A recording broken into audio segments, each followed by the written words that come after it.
بسم الله الرحمن الرحيم. اللي قدامنا ده نموذج بيوضح توليد الكهرباء من طاقة الرياح. احنا عارفين قانون الطاقة لا تفنى والطاقة لا تفنى ولا تستحدث من عدم، الطاقة تتحول من صورة إلى أخرى. ده دلوقتي احنا ده نموذج مصغر متكون كالآتي. دي مروحة صغيرة من المراوح اللي بتركب في العربية، وده إشارة إن ده مصنع، الإشارة دي اللي أنا عاملها المصنع ده حاطين فيه موتور من مواتير لعب الأطفال، وهنا موتور من مواتير لعب الأطفال.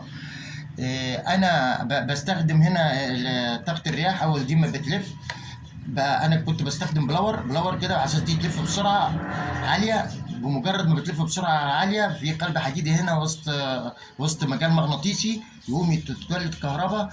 هنلاقي المروحتين دول اشتغلوا، وده رمز ان ايه استخدمنا الطاقة البديلة اللي هي طاقة الرياح، حولناها لصورة كهرباء ودورنا بيها المصانع. هنا الصغير دون اللي هو على شكل كوخ ده يعتبر زي بيت او منزل وفيه لمبة. اللمبة دي برضو بتنور، ودي اشارة ونموذج على اساس ان استخدام الطاقة البديلة في الانارة في المنازل.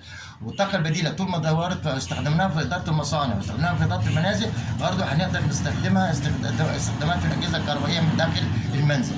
طيب الموضوع ده لأن إحنا حاليا في متطلبات العصر في توفير الطاقة، لأن توليد الطاقة الكهربائية ده بتبقى تكلفته أعلى، لكن توليد الطاقة الكهربائية من طاقات بديلة زي طاقة الرياح، وفي مصادر تانية أخرى بنحولها من صور الطاقة المختلفة إلى الطاقة الكهربائية. ده نموذج بيوضح اللي هو توليد الطاقة الكهربائية من الحركة.